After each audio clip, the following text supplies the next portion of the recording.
sa ating lahat. Amen. Salamat po sa mga magandang nakikinig at sa ating mga bisita ngayong umaga. Alright, halos 3 weeks na lang po ay natin na po ika-30 church anniversary. At sana nga po, at bibigyan po yan. Amen? At pinaghahandaan, no? Now, gusto niyo ba? Gusto mo 1 John chapter 3? Alat ng unang Juan, kapitulo 3, 1 John chapter 3.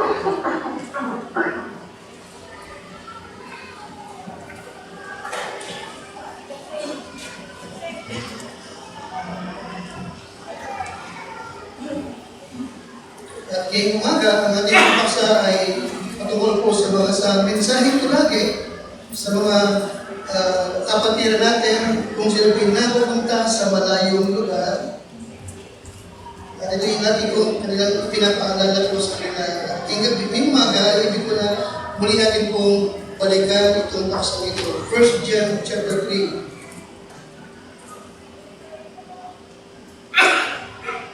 At kung may pinarya na, ay babasahin ko po, verse number 1 to number 3.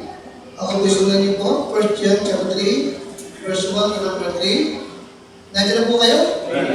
Verse number 1, Behold, what manner of love the Father hath bestowed upon us, that we should be called the sons of God. Therefore, the world knoweth us not, because it knew Him not. Beloved, now are we the sons of God, and it doth not yet appear what we shall be, but we know. Ito na kayo? But we know when He shall what? When He shall appear. We shall be like Him, for we shall see Him as He is. Nalalaman natin, no? Okay. Na kapag siya'y dahayag. Nakalimutan po yan? Amen? Now, alam natin kasi muling magbabalik. Okay? And we shall be like Him, or we shall see Him as He is. And every man that had this one. Pagkalakas. Alright, ano yung hope na yun? The blessed hope. The glorious appearing of our great God and Savior, Jesus Christ. Okay? And every know that in Him purified Himself, even as He is pure. Ngayong umaga, ito pong ating talata nito, no?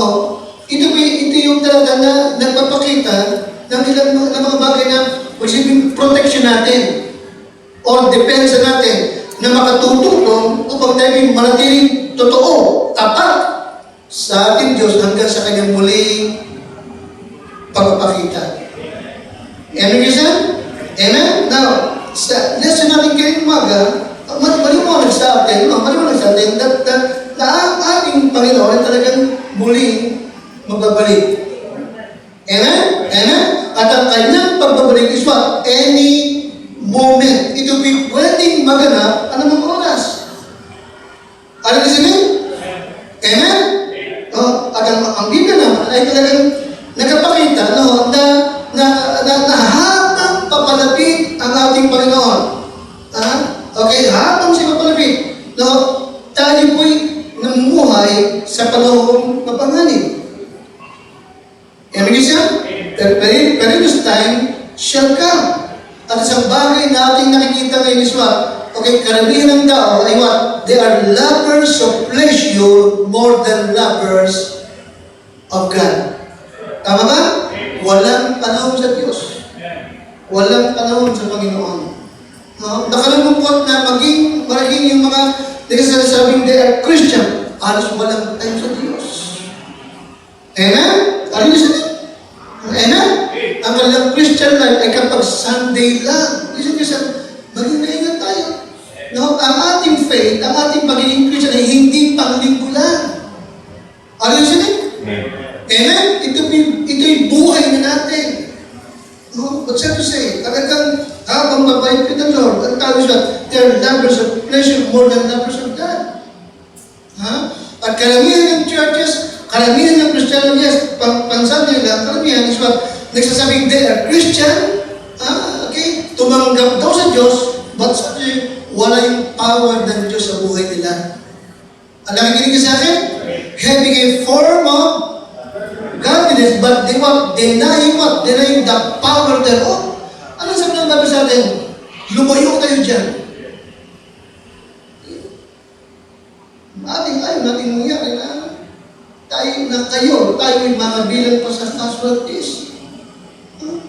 Okay? Okay lang mapalapit, ha? Tsaka pa tumatalikod, tsaka pa nang lulupay pa yung iba. Na totoo ang sinabi ng Revelation chapter 3, verse 14-16 na ang itsura ng maraming Christian, okay, habang mabalap na siya, they are what? They are Laodicean church. Ano yung Laodicean church? Lukewarm church. Hindi mainit, hindi mainit, hindi malamig. It's been unconcerned. Kaya sa kanang Christian life.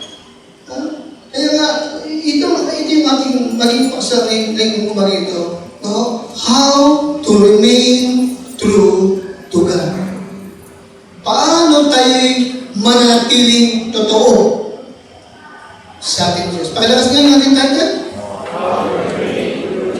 Lord, ako yung tulungan, ako yung samahan sa paghahatid ng iyong pong salita. Lagi mo pong pag-alabi ang pananampalataya ng iyong mga anak. Lagi mo pong pag-initin ang aming pong hangarin makapag-win pa ng maraming kaluluwa. Makapagsuporta pa ng mga misyonero. Makapagbigay pa ng encouragement sa marami upang sabihin magpatuloy para po sa iyo. And Lord, ako'y gamitin mo lamang, Panginoon. Hindi mo na salita sa bibig. Ako pupusin mo na yung Banal na Espiritu at maging gagamit-gamit sa iyo at maihatid ko yung mensahe na nais mong mapakinggan ng mga tao. Hinihiling ko ito sa pangalan po ng Panginoon Jesus. Amen. How to remain true to God. Now, to be true to God is maintaining a mature perspective. Nakikinig sa akin? Nakikinig kayo? To be true to God is what? Maintaining a mature what? Mature perspective. No? Yung bang matatag ka na? Marunong ka na? No? Hindi ka natitinan anuman ang nagaganap sa iyong paligid. Nanatili kang tapat, matibay sa iyong Panginoon. Mature perspective. Meaning to say also na may pagpapala o walang pagpapala, hindi ka parang manghinawa sa Diyos. Nakikinig kayo? Mature. Amen? Amen? Nakakaintindi na. Okay? Mature perspective, where God means everything to you. Okay? Alam mo? It means, where God means what? Everything to you. Okay? Pinapahalagaan mo siya. Iniingatan mo yung pananampalataya mo. Okay? True to God. Yan ang hindi mo nakikita sa marami na yun. Again, hindi ko gustong mangyari ito sa iyo. Okay? Kaya, how to remain true to God. Number one, kasi, notice verse number 1 sa litrata. Nakita niyo pa? Okay. Ay lahat ulit, behold, what manner of love the Father hath bestowed upon us. Kita niyo? Okay? Upang tayo lamang matawag ng anak ng Diyos. Di ba?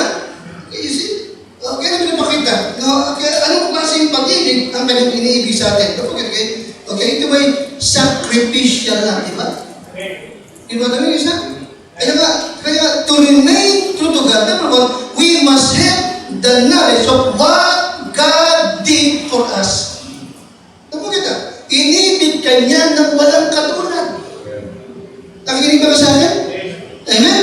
Bagamat hindi tayo kaibig, inibig tayo ng Diyos. Ano bang meron ka? Ano bang meron tayo para ibigin para kayo? Wala naman tayo nagpagmamayroon sa Kanya. Nakikinig ka sa akin? Nakikinig ba ka sa akin? Siya ang unang umibig sa atin. Sacrificial na. Siya walang sana, inaring may sana. Nakikinig kayo?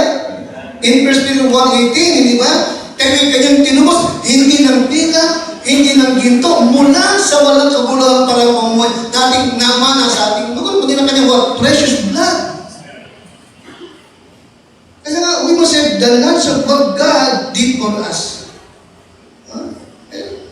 Mula lang atin siyang tinanggap bilang ating tigapagligtas. Now, okay. Kaya nga, ano ba ang ginawa niya sa iyo? Wala lang tanggapin mo siya. Ano ba ginawa niya sa iyo? Hindi ba pinatawad ng lahat ang ating kasalanan? Amen? Hebrews 10:17, and their sins and iniquities will I? Ito mo, hindi na alalahanin pa. Romans 8:1, there is therefore no condemnation to them which is in Christ Jesus. Tinanggalan hatol sa atin. Amen? In John 3:6, ang sumasampalataya sa anak ay maiwat. Buhay na walang hanggan. Hindi ba dakilang bagay yun? Maliwanag ba? John 1:12, binigyan karapatang maging lakas. Kita mo, anak na ng Diyos. Is that? Ito ginawa niya, ito ipinagalag niya mula ng atay magtiwala sa kanya. Kaya, huwag mong aasin yun. Huwag mong aasin yun. Kaya sabi ko kayo, huwag nating kalimutan. No? Okay? Yung kanyang ginawa sa atin at yung halagang pinambayad niya, magkaroon lamang tayo ng eternal salvation na yan. Kaya mahalaga na alam mo kung ano ang nangyari sa iyo mula ng tanggapin mo siya. Maliwanag ba? Amen? Alam mo kung anong nangyari sa iyo. Okay?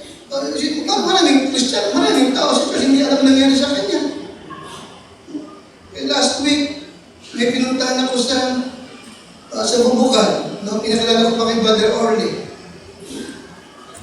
Nung unang makita ko talaga na hindi tayo paghatol, pero nung unang makita ko talaga, puno siya ng tato. Puno siya ng tato. Pinapasok ko sa bahay, mamuha sa bahay, pero nagpakita ng paggalang sa akin. At tinanong ko, Raymond, ikaw ba'y tiyak na kung sakaling mamatay ka, tiyak mo bang sa langit ka pupunta? Are you sure? 100% that if you die today, you will go to heaven? Ang sagot ng Raymond, ako ba'y Baptist din. Listen, ako ba'y Baptist din. Ganun ba? Opo, ako ba'y Baptist din. Ako ba'y baptized na sa church po sa Santa Maria. At ang pastor po namin ay si ganito. Kilala ko yung pastor. Okay? Pero anong tanong ko? Are you still? Are you sure? Sa langit ka pupunta, anong sagot? Ako ba'y Baptist din. Hindi maganda. Pero Raymond, ang tanong ko ulit, tiyak ka bang ligtas ka? Sa heaven ka pumunta pagka namatay ka? Hindi ko po alam. Teka mo? Ano lang alam niya? Okay, wala siyang alam tungkol sa ating pinag-uusapan.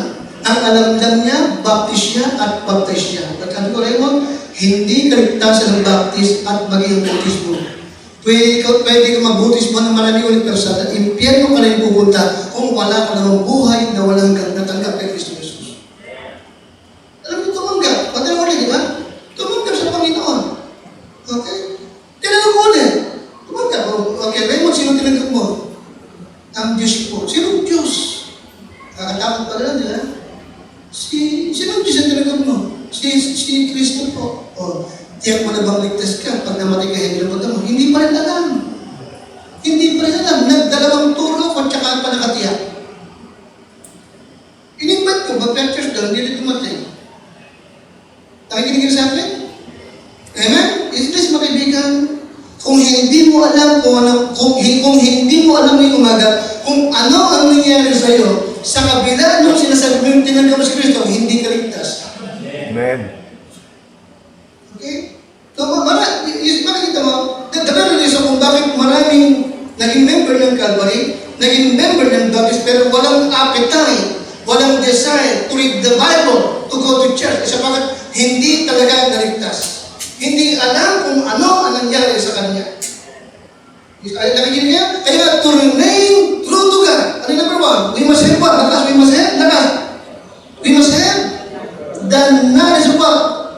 What God, lakas. Okay. Mahalaga, alam mo kung anong nangyari sa'yo. May buhay ka bang walang hanggan?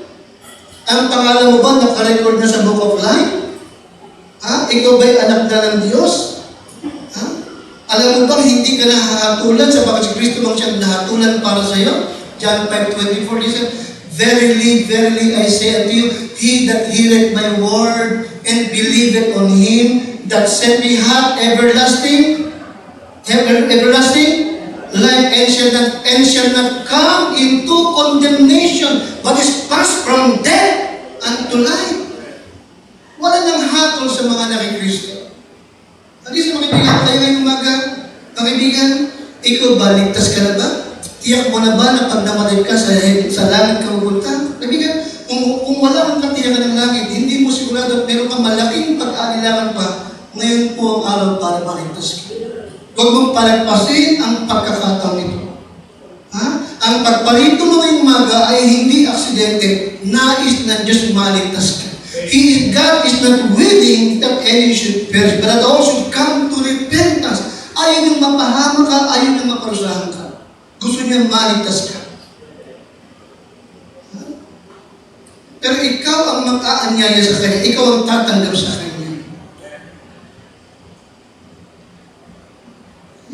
We must have the knowledge of what God did for us.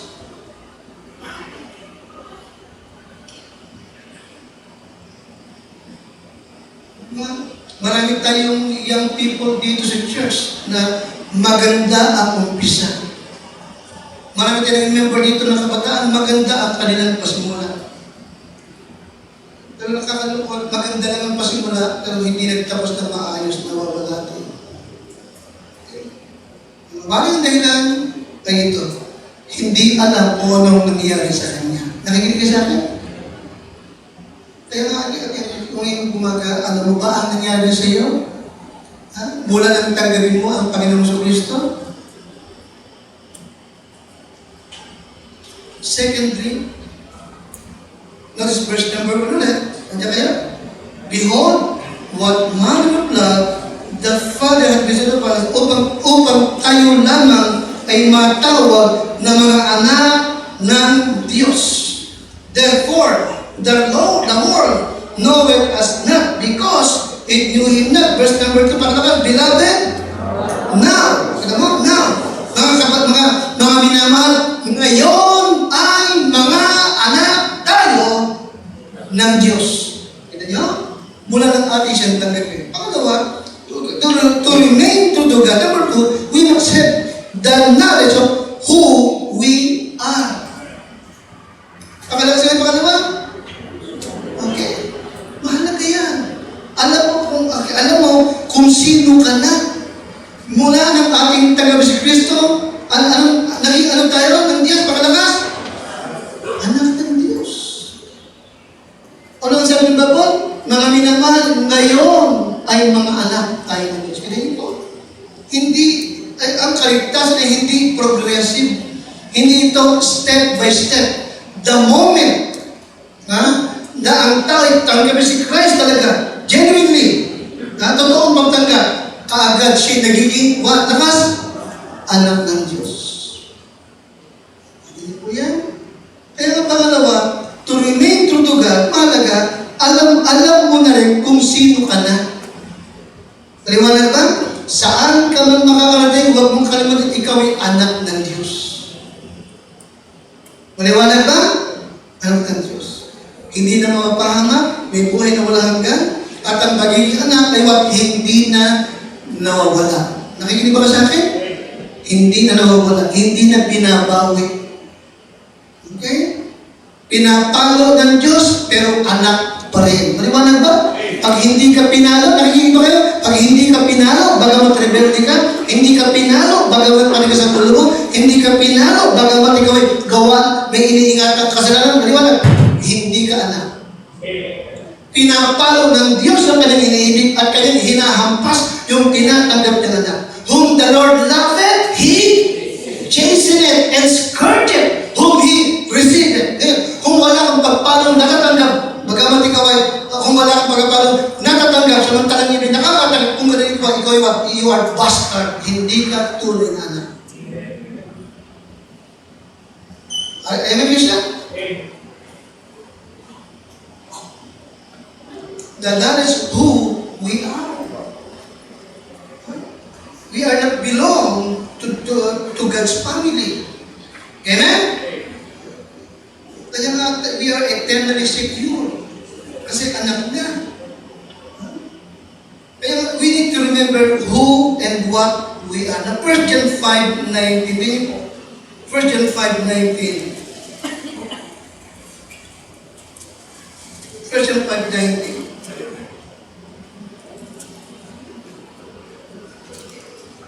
Kaya nga makikita mo, ang isang ligtas, ang isang anak ng Diyos, tuwing araw pa lamang ng Sabado, nakikinig ba sa akin?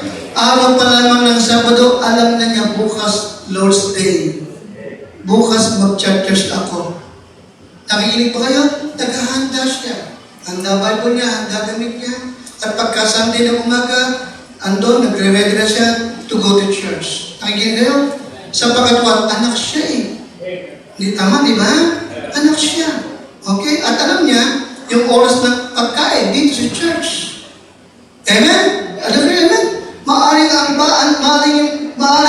laboy ka ng laboy, pero alam mo, may uuwi ka rin ng bahay mo. Nakikinig ka sa akin? Amen? Listen. Okay. Ikaw ba pinipilit pang umuwi? Pinipilit ka ba bang umuwi? Ikaw ba? Lamoy ka. Hindi ka na pinipilit mo, di ba? Ikaw ba pinipilit pang umuwi ng bahay? Tama? Alam mo bahay mo. Tama? Kasi alam niya bahay niya. Kasi lagi mong magulang yun. Ganun din ang tunay na nasave. Kung tunay ka rin, alam mo ang bahay mo, alam mo yung oras kung kailan ka pupunta rito. Okay? Kaya to remain true to God. Ano yung pangalawa? We must have the knowledge of God. Who we are.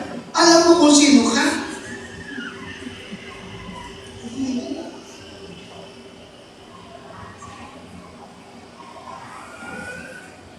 Nasusubukan niyo magpunta ng mall, Mega Mall, Mall of Asia, kapag magpapasko, makapal ang tao. Tatayo ka sa gitna ng makapal na tao, pero sa gitna ng makapal na tao, alam mo kung sino ka. Arisin niyo siya? Alam mo kung sino ka. Kaya nga lagi kong binabanggit, saan ka man makakarating, sino man ang makakasama mo, ano man ang maabot mong estado sa buhay, mahalaga, alam mo kung sino ka. Amen? At alam mo rin kung ano ang ginawa ng Diyos sa iyo mula nang magtiwala ka sa Panginoong Kristo. In 1 John 5:19, nandiyan kayo? 1 John 5:19, sabi nga po tayo, 1 John 5:19. Ready? And we know. Nakita niyo yan? And we know. Kailan mo siya ulit, ha? Sa 1 John 5, yung salitang no, laging ginagamit. Nakarinig po? Ay, ginagamit. Okay? Bakit? Ulit ko, ito yung protection mo para manatili kang totoo kayo sa Diyos. Amen? Alam mo. Alam natin. And we know that we are of God. And the whole world is what? Lying in wickedness. Kita mo? Nalalaman natin na tayo ay sa Diyos at ang sanlibutan ay nakahilig sa masama. Kaya nga, as God's people, don't forget, we are God's ambassador to this world. Amen? Siya ang ating inire-represent. Siya yung ating ipinakikilala. Kaya nga, it is important not to know that we are in this world, but we are not of this world. Yes, our citizenship is in heaven. Kanina, Madaling araw, yung isa nating kapatid ay nagtungo na sa abroad. Nagpaalam sa akin. Yun din ang binili ko sa kanya. Kung saan ka naman makakarating, okay? Always remember of who you are. Amen? And what God did for you. Amen? Sa ganon, hindi ka mahuhulog sa masama. Maliwanag ba? Okay, sa ganon, hindi ka malayo ka man sa Panginoon, nagpapatuloy ka. Okay? Be true to God, Christian. Maging totoo ka sa Kanya, maging tapat ka sa Kanya. Huwag ka maging Kristiyano na pagpanglinggo lamang. Amen? Dito ba, 24/7 Christian ka.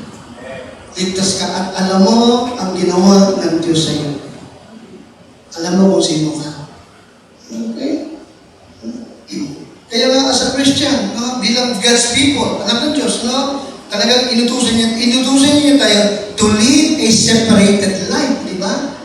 Amen? In 2 Corinthians 6:14 hanggang 19, ano sabi naman dito? Be not unequally yoked together with unbelievers. Diba? Sapagat anong pakikipag-fellowship mayroon ng kaliwanagan sa kadiliman? Anong pakikisama mayroon ng Diyos-Diyosan sa Diyos na buhay at tunay? Maliwanag ba? Amen? Kaya sabi niya, come out from among them and be separate. Diba? At ako'y magiging ama ninyo at kayo aking anak na lalaki at anak na babae. Ito ang maliwanag nila. Talagang sapagat tayo may Kanya bilang tuhin, nag-utos talaga siya na tayo maging namuhay tayo na separated. Again, separated nga saan tayo pinakahiwalay? Alam niyo ba yun? What are we to be separated from sa bad company? Diba? Bad company, lumayo ka sa mga barkada. Amen? Lumayo ka sa mga manggagawa ng kasama. Ano yung pangalawa? Bad occupation. Hindi ka dapat nagkatrabaho na alam mong masama. Kumikindahan ka, wala kang ala, wala kang sigarilyo. Maliwanag ba? And sinful practices. Bakit tayo ay Kanya? Tayo ay Kanyang ambassador. Okay, pangatlong bagay. To remain true to God. Number 3, we must have the knowledge of why we are here. Why we are here. Bakit tayo naririto pa? Nasip ka, di ba ba? Tatanungin kita. Ikaw ba? May nagtanong sa'yo. Sa palagay mo, brother, sa palagay mo, sister, bakit kaya ipinahihintulot ng Diyos na narito ka pa? Ano sabi mo? Sige, sister, brother, bakit kaya ipinahihintulot ng Diyos na narito ka pa? Bakit ka ba nabubuhay pa? Sige nga. Ginig niyo ba ako dyan? Bakit ba nabubuhay ka pa? Bakit ba sa palagay mo narito pa tayo? Anong dahilan? Wala lang kaya? Notice verse number 2.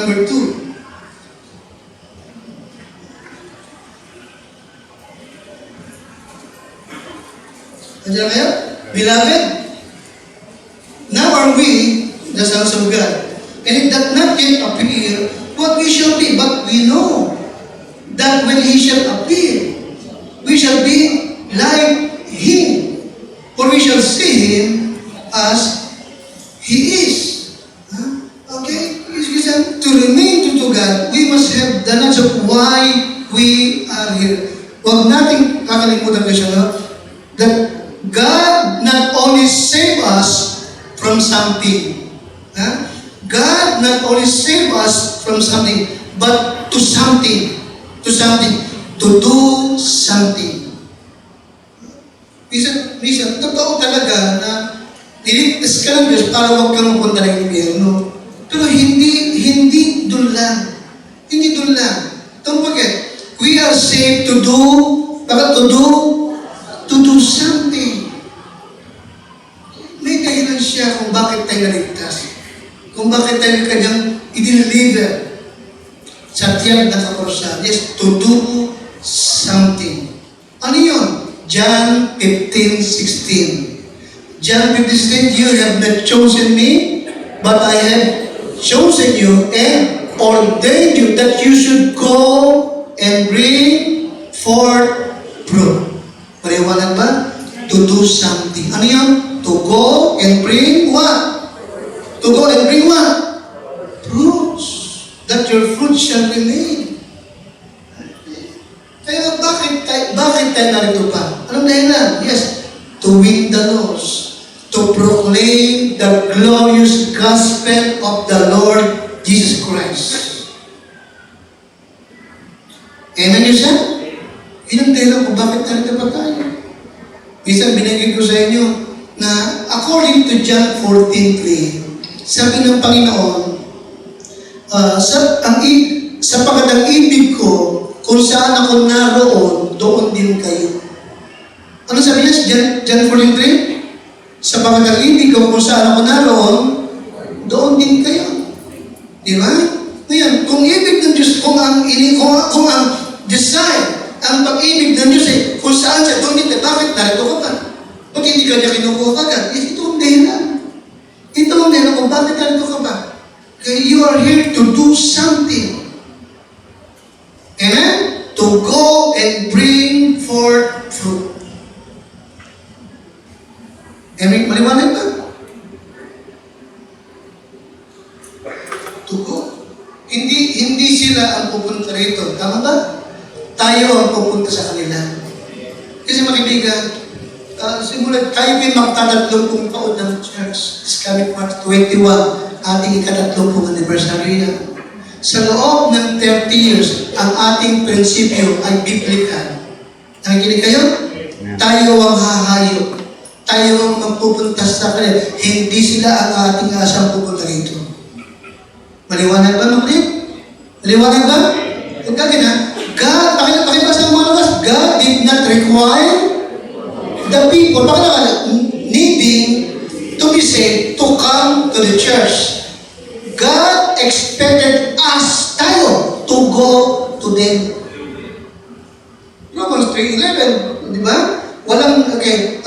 There is none that understandeth, there is none that seeketh after God.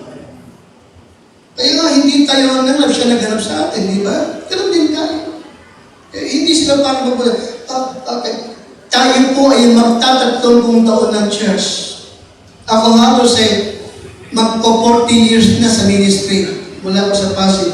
Pero sa loob ng mahabang taon yan, hindi pa ako nakaranas ng taong kumatok sa bahay ko at nagsabing, Pastor Flores, ako'y narito, turuan mo ako paano ako maliligtas. Hindi ko pa naranasan yun. Ikaw ba? Baka ikaw nakaranas ka na? Pero meron naman ang karanas na ganyan. Pinuntahan ka at turuan mo ako gusto ko maligtas. Meron ba taas sa kamay? Wala talaga. Maliwanag ba?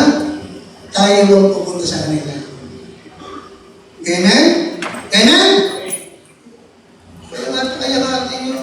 Sa loob ng 30 taon, hindi nawala sa atin ang na-contour sa winning. Hindi natin ginatanggal yan. Yan ay talagang conviction natin yan. Biblical conviction yan. Okay? Kaya sabi ko, ng church, nagbaptista pero walang problema ng soul winning ay hindi totoong baptist. Nakikinig ka sa akin? Hindi totoong baptist yan. Walang soul winning, walang evangelism, hindi totoo yan. Yung ating mga misyonero, blessing talaga sa atin, di ba? Talagang meron silang programa ng soul winning. Yung nasa Angeles, nasa Taguig, o yung ating gawain sa Lumban, yung gawain sa pila natin, nakaday ko. Wala tayong ginawa na, kaya nga ang tawag ko lagi sa mga sa Bible study and evangelism. Nakikinig kayo? Okay, yun ang ating prinsipyo. Kapag gusto mong tumulong sa Bible study, punta ka ng maaga. Meron pa tayong 1 hour o 30 minutes na house to house. Tsaka tayo iipunin ng tao, tsaka tayo magtuturo ng anumang lesson na yan. Home Bible study and then what? evangelism. Kaya to remain true to God, we must have what? Pakalakas, number 3, the knowledge of what? Why we are here. Remember sa Luke 15, 1 and 10, yung isang pastor, meron siyang alagang 100 tupa, nawala yung isa. Amen? Anong ginawa ng pastor? Iniwan yung 99 para hanapin yung nag-iisa. Ganong kahalaga ang kaluluwa sa ating Diyos. Amen? Iniwan ang langit, iniwan yung gloria na naog nagpakababa upang hanapin at iligtas yung nawawala. Amen siya? Yun. Yung ministry niya, ipinagkatiwala ngayon sa atin, sa church. Ibinigay sa atin yung Great Commission. Okay? Kaya nga ang ating gawain, hindi tayo pang Sunday lang. Okay? Ang Sunday morning, Sunday night, prayer meeting ay worship time. Pero yung tunay na servisyo sa labas. Doon tayo naglilingkod. Kaya nga, the knowledge of why we are here.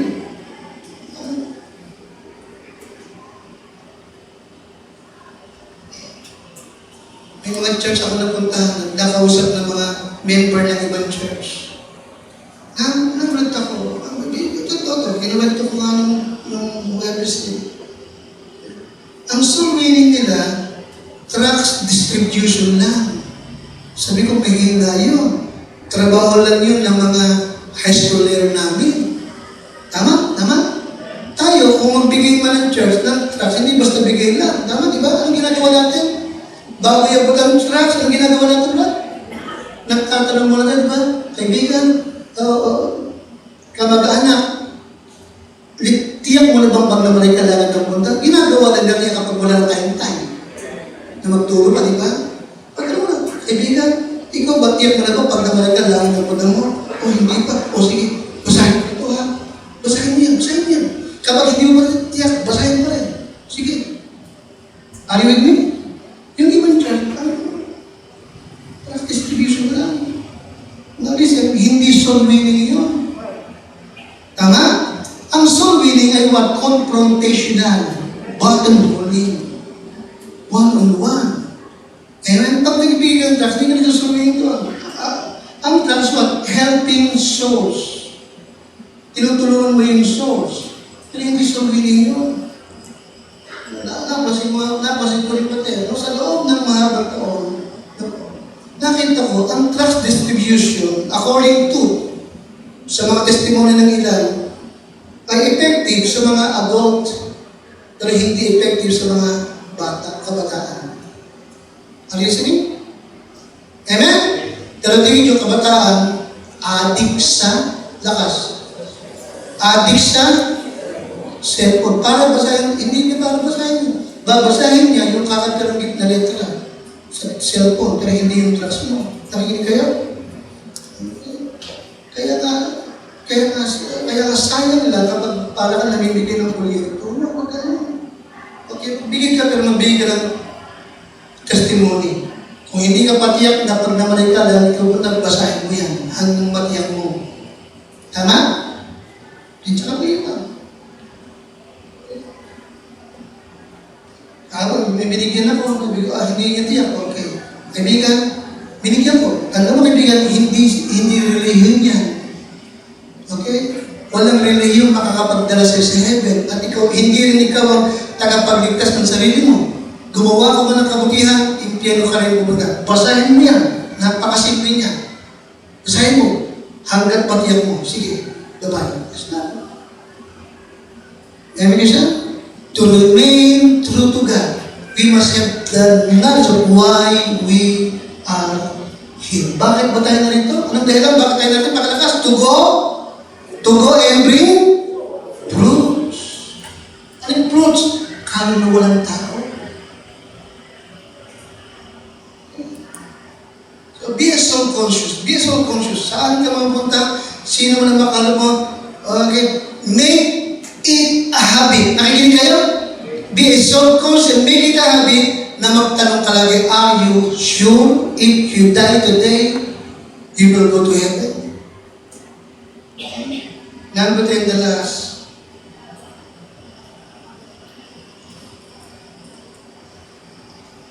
Okay, verse number 2, yung dulo.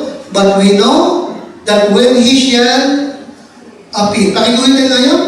But we know, nalalaman natin na kapag siya'y nagpakita na, no? Tayo'y magiging tulad niya. Okay? Tayo'y magiging tulad niya. For we shall see Him as He is. Kita yun? Okay. Alright. Nalalaman natin na kung siya'y mahayag. Ano yun? Darating siya muli. Tayo magiging tulad niya sapagat siya ating makikita gaya ng kanyang sarili. Yes, isang araw mula ngayon, darating siya, mahayag siya, makikita natin siya sa kanyang muling pagparito. So, panguli, to remain true to God. Number 4, we must have the knowledge that that Christ could appear at any moment. Maliwanag ba? Huwag daw mong kakalimutan. No? Huwag mong aalin sa isipan mo, no? Na ang Panginoon ay muling magpapakita. Siya'y muling magbabalik. Kaya nga, tinatanong ko lagi, ikaw ba ay naghihintay pa sa kanyang pagparito? Alam mo, kaibigan kapatid, sabi ng Panginoon, be ye therefore ready also. For the Son of Man will come at an hour na hindi mo iniisip. Amen, Christian? Kaya yun ang ating theme. Yun ang tema natin sa ating anniversary. Yung prayer ni John the Beloved. Ano yung kanyang prayer? Even so, come, Lord Jesus.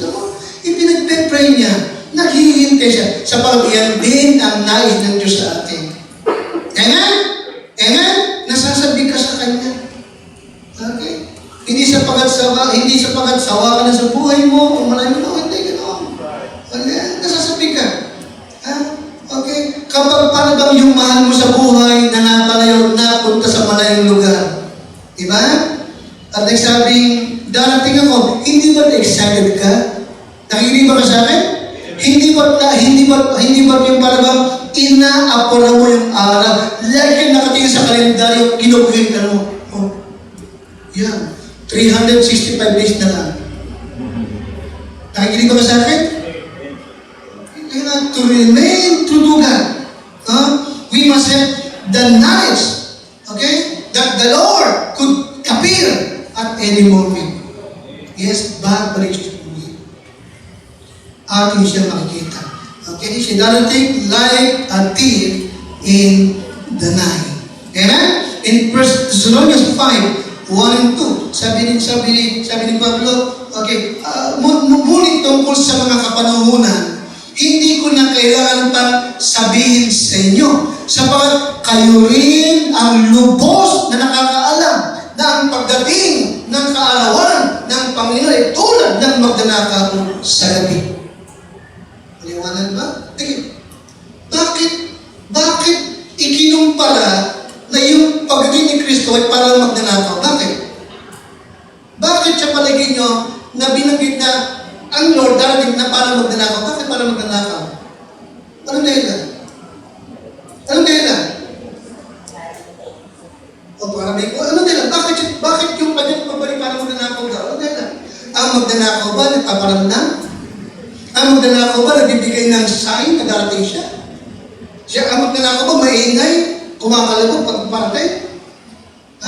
Hindi mo alam na pag nakawa ka na, gano'n din ang pagbalik ng ating Panginoon. Isang araw mo lang ngayon, iipunin ng Lord lahat ng kanyang jewels. Ipalali, lahat ng precious stones iipunin. Yun yung Christian. Amen? Mamamalayan na lamang ng buong mundo na wala ang milyon-milyon. Listen ka, Christian. Darating siya.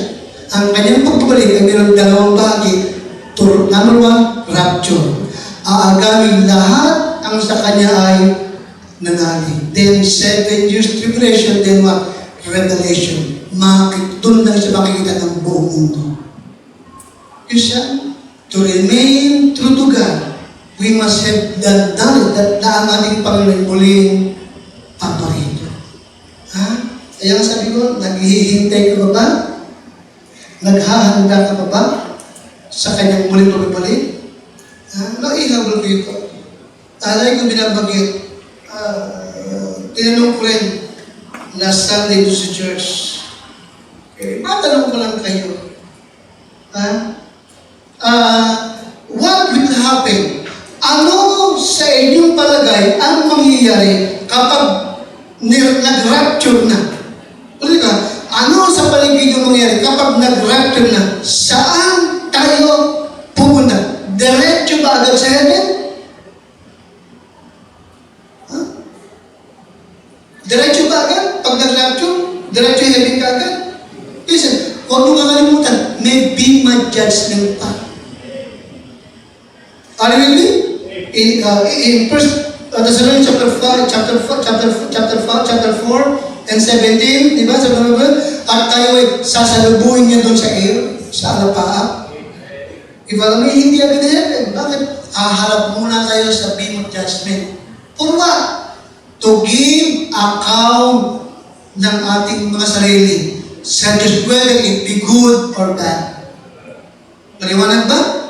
Romans 14:12, every one of us shall give account of himself to God.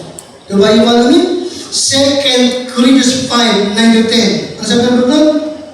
Okay, therefore, tayo lahat ay kinakailangan mahayag sa harapan ng hukuman ni Kristo. Maliwanag ba? Amen? Settled, yung salvation settled na yun. Pero haharap tayo sa Kanya, okay, upang ating ipagsulit yung ating mga ginawa. Maliwanag ba? Maliwanag ba? Magbibigay sulit tayo ng ating sarili. Teka muna. Ano yung ating ipagsusulit? Ano yung ating ipagsusulit? Don't forget, ulitin ko lang, ipagsusulit natin sa Diyos yung mga bagay na importante. Nakikinig ba kayo? Importante, interesado, hindi ikaw, kundi saan siya interesado. Ano sa paligid mo yung importante at higit na interesado ang Diyos sa iyong palagay? Negosyo mo? Bahay mo? Alahas mo? Lupa mo? Bahay mo? Doon ba siya interesado? Yumaman ka ba? Humirap ka ba? Sige, tanong mo. Saan siya interesado? Anong higit na importante sa kanya? Ano yung pinakamalapit sa kanyang puso? Ano yun? Souls. Huwag yung kalimutan. Kung meron man number one, tayong ipagsusunod is what? Nasaan yung mga kaluluwa? Amen? Nawin mo ba sila? Naakay mo ba sila? Nadala mo ba sila sa kanya? Yun ang number one natin ipagsusunod sa kanya. Don't forget, Mark 8:36. What shall it profit a man if he shall gain the whole world but lost his own souls? Okay? Kaya nga, to remain true to God, mahalaga. Alam mo na mga oras darating ang iyong Panginoon. Kaya nga, nawa ang ating maging prayer ay gaya ng prayer ni John the Beloved. Ano yung kanyang prayer? Pakilakas ka? Even so, come, Lord Jesus. Magsasabi mo yan, magiging prayer mo kung handa ka. Nakahanda ka. Amen? Amen? Namumuhay ka ng tapat, malinis at nagwiwin ka ng kaluluwa. Tumayo po tayong lahat. Habang lang, pinakayo ko